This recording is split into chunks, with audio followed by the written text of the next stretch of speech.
Bonjour les amis, c'est Christian et bienvenue sur Salarié Affranchi. J'aimerais parler de l'adoption des cryptos actifs du Bitcoin à travers le monde. Si vous regardez de plus en plus, les États adoptent les cryptos actifs, surtout le Bitcoin. Il y a El Salvador l'année dernière, la Russie, l'Ukraine. L'Inde a légalisé les cryptos actifs pour pouvoir collecter les impôts et les taxes. Cuba est en train de sortir une loi pour pouvoir légaliser le Bitcoin et certains cryptos actifs. Et récemment, ça veut dire il y a quelques jours, la République centrafricaine a sorti une loi légalisant le Bitcoin comme cours légal ou monnaie légale. C'est très intéressant parce que de plus en plus, les États comprennent l'utilité de la blockchain. Et avant les États, il y a eu des entreprises, des institutions financières qui de plus en plus comprennent que la blockchain et les cryptos actifs ont une valeur intrinsèque à ne pas négliger.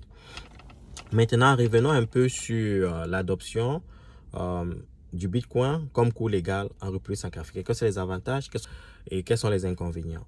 Je pense personnellement qu'en court et à moyen terme, il n'y aura pas un grand impact. Les raisons pour lesquelles je le dis, c'est parce que pour qu'il y ait un impact, il faudrait d'abord que le gouvernement centrafricain et les acteurs économiques en République centrafricaine puissent informer, éduquer la population par rapport aux cryptos actifs et à la blockchain. C'est un travail qui n'a pas encore été fait. Parce que même dans les pays occidentaux, même au Canada où j'ai vis, certaines personnes ne comprennent pas encore l'utilité de la blockchain et des cryptos actifs. Donc, il y a encore cette résistance-là. Il faudra d'abord casser cette résistance à travers l'éducation, l'information, la communication. C'est la première des choses à faire. C'est un travail à bac d'abord. Et la deuxième des choses, c'est qu'il faudra créer des infrastructures pour pouvoir accepter les cryptos actifs. C'est vrai que avec un téléphone, on a un QR code, on peut accepter les cryptos actifs, mais c'est pas suffisant. Les acteurs économiques devront peut-être avoir des instruments qui pourraient leur permettre d'accepter ces cryptos actifs-là. Et aussi, il faudrait qu'il y ait une comptabilité autour de ces cryptos actifs-là pour que le gouvernement puisse collecter, par exemple, les impôts, les taxes et autres. Donc, je pense que pour l'instant, ça n'existe pas. Il faudra que la République centrafricaine puisse travailler avec des entreprises spécialisées dans le domaine pour pouvoir mettre ces infrastructures en place, pour pouvoir faire cet outil de comptabilité-là, ok, à court terme et à long terme. Et ça, c'est quelques éléments que je pourrais apporter pour l'instant. Et maintenant, au niveau des importations et des exportations, je pense que l'une des raisons pour laquelle la République centrafricaine le fait, c'est parce que le pays veut un peu se distancer du franc CFA. Et stratégiquement, c'est bien. Parce que stratégique, ça veut dire à long terme. Mais au niveau tactique, ça va prendre un peu de temps. Parce que il y a les partenaires économiques de la République centrafricaine sont par exemple au niveau des importations. Je pense que au niveau des importations, on a la France, on a les États-Unis, on a la Chine, je pense qu'on a l'Italie, les Pays-Bas, le Cameroun.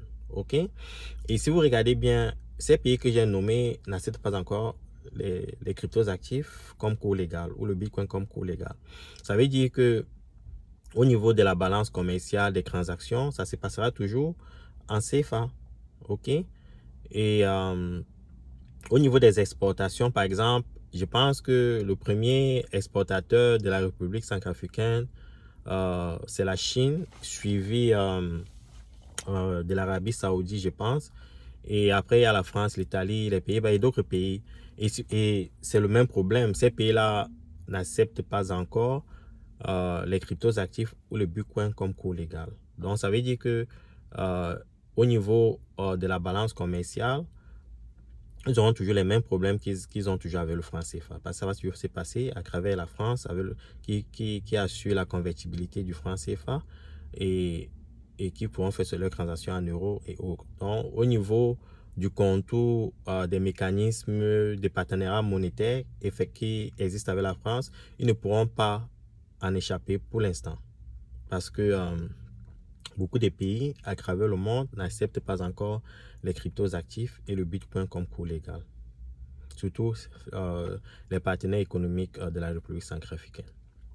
L'avantage à long terme, c'est que, par exemple, les accords de partenariat monétaire que la CEMAC a avec la France reposent par exemple sur 4 principes fondamentaux. Par exemple, il y a la garantie de la convertibilité, il y a la fixité des parités, la libre transférabilité et la centralisation des réserves d'échange. Okay?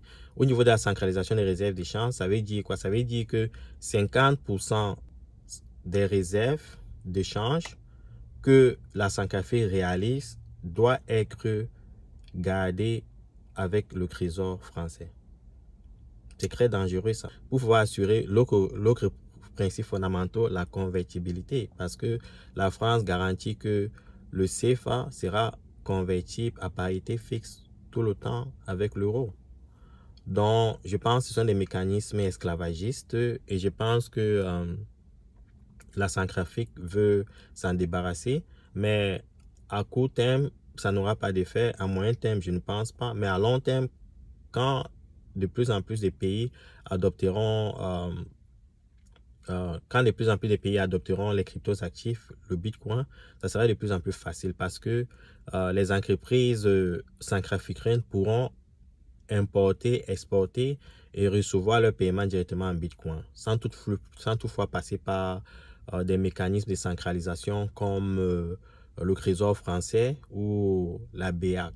Okay? Les transactions se feront des peer-to-peer, mais néanmoins, il faudra toujours, comme je l'ai dit, avoir ces mécanismes pour que le gouvernement puisse tirer ses revenus à travers les impôts et les taxations. Et donc, il faudra mettre une infrastructure sur place pour pouvoir le faire.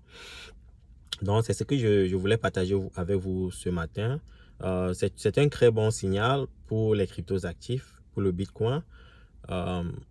Et j'anticipe que de plus en plus des pays suivront le même chemin. Déjà, au Nigeria, ils ont le e-Naira. Et si vous regardez même aux États-Unis même, il y a déjà certains États dans les États-Unis qui acceptent qui veulent que le Bitcoin soit cours légal, comme l'État de Floride et aussi l'État de l'Arizona. Ok, il y a déjà des conversations autour de ça.